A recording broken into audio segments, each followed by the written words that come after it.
Hi, I'm back again. I wanted to talk a little bit about the readings for the last couple of weeks. The first thing, and of course they were all from your textbook, They Say, I Say with readings. The first piece that you read was by Kevin Kelley. And you may not remember by now, since that was a while ago. Kevin Kelley is a founding editor of Wired magazine, which is one of the leading techie magazines. And in his essay, Better Than Human, Why Robots Will and Must Take Our Jobs, he makes a kind of convincing case that robots taking our jobs is not going to be such a big deal, right? That in fact, if we race with the robots rather than against the robots, we will keep creating new jobs for humans to do.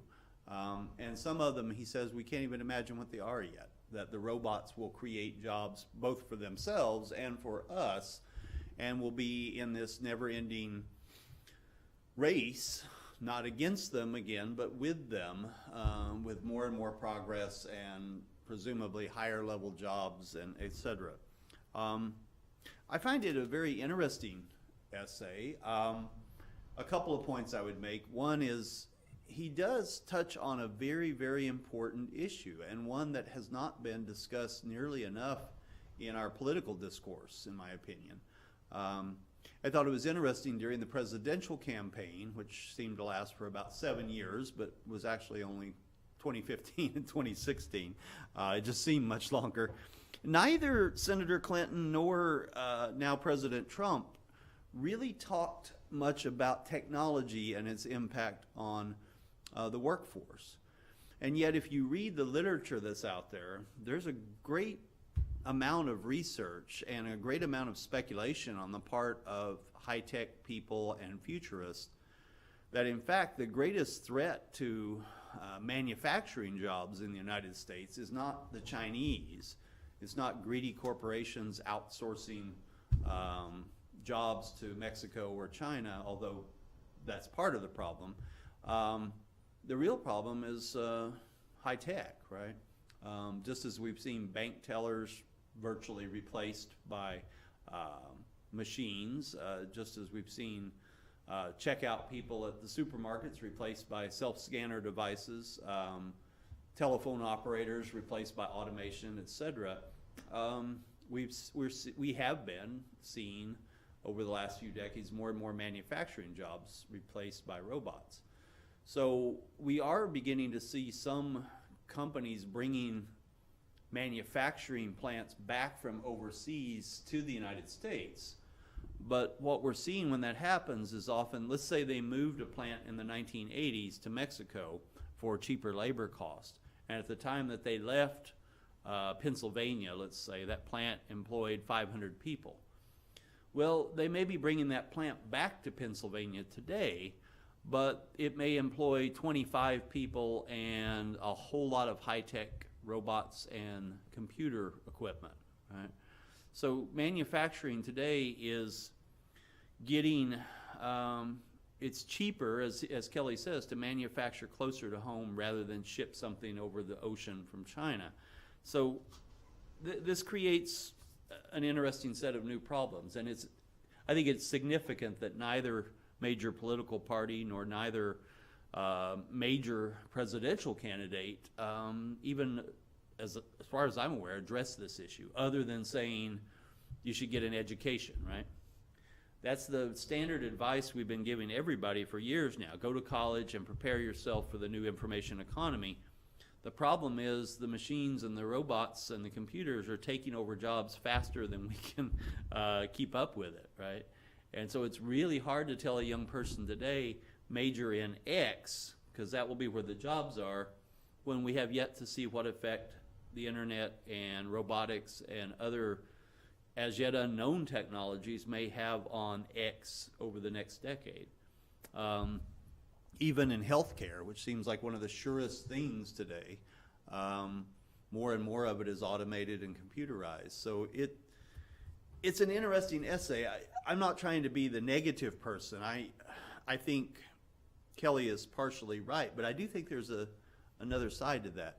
Do we really expect every American to go to college and get higher level thinking skills that will allow her or him to outpace the robots, right? I don't seriously know if every American is capable of that. Not everyone is college material. And what are these people going to do?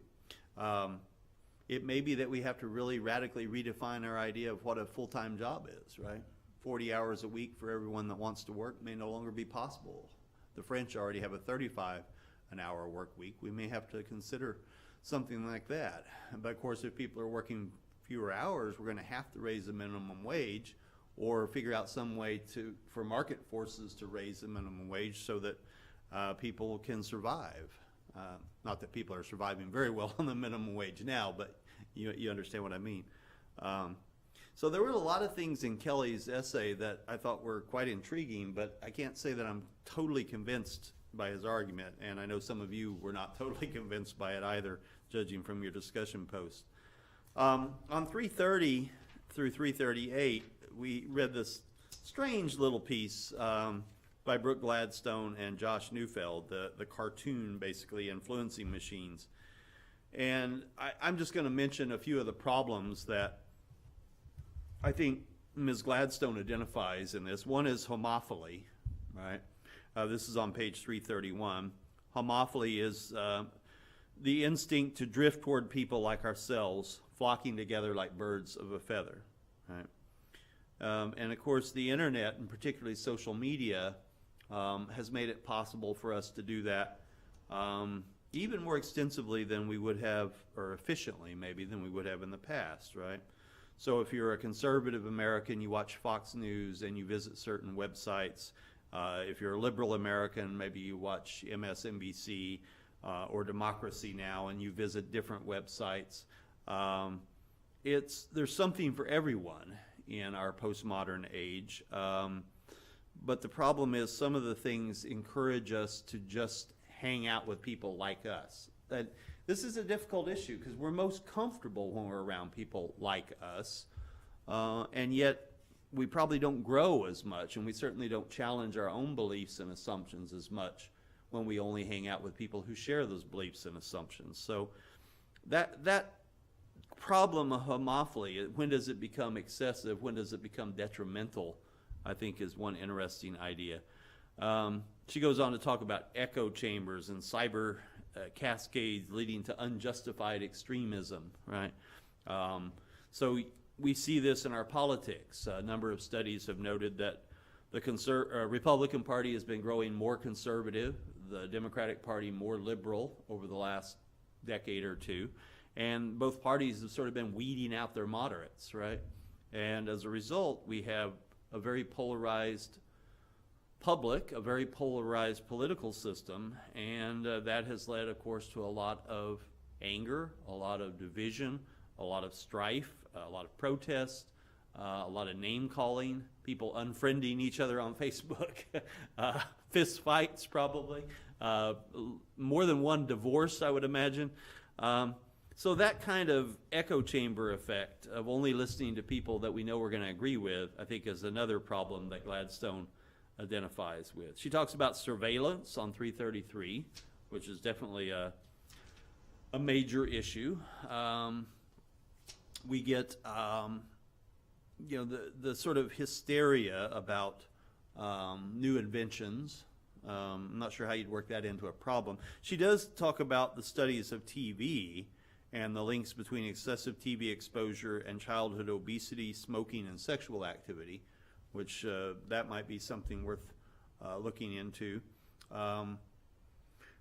Another thing, and I can't remember for sure if she addresses this directly in the essay, there have been studies that have found that people who watch a lot of television, particularly local news shows and crime shows, and you think about it, older Americans in particular seem to watch the local news and a lot of CSI and Law and Order and those kinds of things. Studies have shown that people that watch a lot of that kind of stuff, when they're asked to evaluate how safe their neighborhoods are and how safe their cities are, they have a really skewed, incorrect view often. They see so much bloodshed on television that they naturally assume that if they step outside their door, they may be mown down by a machine gun. And in fact, they may live in very safe environments, right? So excessive television can kind of foster a paranoid state that, can definitely be dangerous. I mean, paranoid people, particularly with guns, can be quite dangerous. And I think there is a problem in terms of media, sort of amplifying things and making people more distrustful than they might otherwise be. So I think in that essay there's some good ideas, definitely. Nicholas Carr and Clive Thompson will have to agree to disagree over, whether Google is making us stupid. I'll just throw a personal note out there. I think people like Nicholas Carr and myself, we have a unique perspective because unlike many or perhaps most of you, we remember a time before the internet. I graduated from high school in 1976. I went online for the first time in 1992. So for 16 years of my adult life, I got along quite well without something called the internet, right? And throughout much of the 90s, it was a sort of minor thing in my life, something I used for work increasingly, but not something that I spent a lot of time on. Nowadays, like most Americans, I spend an inordinate amount of time on my smartphone, on my computer, on my iPad. A lot of that I have to do for work. I'm required to use Blackboard. I'm required to do this or that. A lot of it is time spent on social media or watching movies through streaming services online or whatever it might be. I agree that at least my experience has been similar to Carr's. I find myself, it's harder for me to finish a book. It's harder for me to read a longer article. I know on Facebook I'll see articles that people have shared and I'll save them, right? And say, okay, I'll read that later. I have hundreds of saved articles, so much so that Facebook nags me about them. Do you want to look at these things you've been saving, right? But I never seem to find the time to go back and read them. I occasionally do, but so I agree with him. I just wonder though, is it just the technology itself, or is that we're getting older and our attention spans maybe are suffering from the natural effects of aging on the brain? Or is it that we just have more things to do, reading being only one of many things that we can pass the time with, and so we spend less time reading because we have more things to do? I don't know. It's a complicated issue. Clive Thompson's rebuttal would be more convincing to me if he didn't focus exclusively on chess, but I do think he provides some good things to think about, certainly, in terms of Carr's. Overall, I find Carr's essay a little more persuasive, but then that's probably partly because it's been closer to my own experience and I don't play chess, right? The last thing that you've read, or you may have read by now, is we're switching over from technology to the nice non-controversial topic of race relations. And we're going to go from that to the equally non-controversial topic of gender and LGBTQ issues. The Pew Research Team report that begins on 6/27 is interesting, and it shows some interesting things. I mean, here are the things that stood out to me as being most interesting. One, if you look on 6/28, when asked, do you think the U.S. how much progress do you think the U.S. has made over the last 50 years toward racial equality? I thought it was interesting that, almost half of whites said a lot of progress, but then you saw, only 32% of blacks who said the same thing. So almost half of whites, but not quite a third of blacks thought that a lot of progress had been made. It was interesting to see the difference in Hispanics too, because Hispanics seem much more positive. 43% of Hispanics agreeing with whites that a lot of progress had been made. And then the gap between blacks and Hispanics on that second question on 628 I thought was interesting too, right? How much more needs to be done in order to achieve racial equality?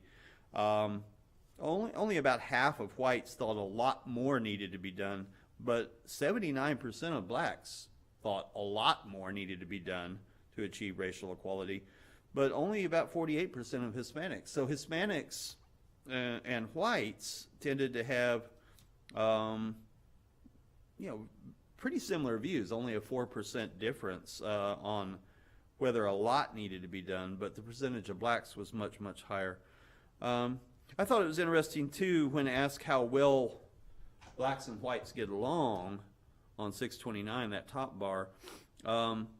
Blacks were actually 4 percentage points more likely to say that they got along very well with the other. But then when you look at the other end, the percentage that said they don't get along at all well or not too well, 1 out of 4 blacks said that was true, only 16% of whites. So it was interesting, very little difference at the positive end, I guess you'd say. At the negative end, quite a bit of difference between blacks and whites. So that kind of jumped out at me. The other thing I wanted to point out, and then this could be a potential topic for a problem solution essay, the marriage rate decline among both blacks and whites. That is a trend that has been very significant of late.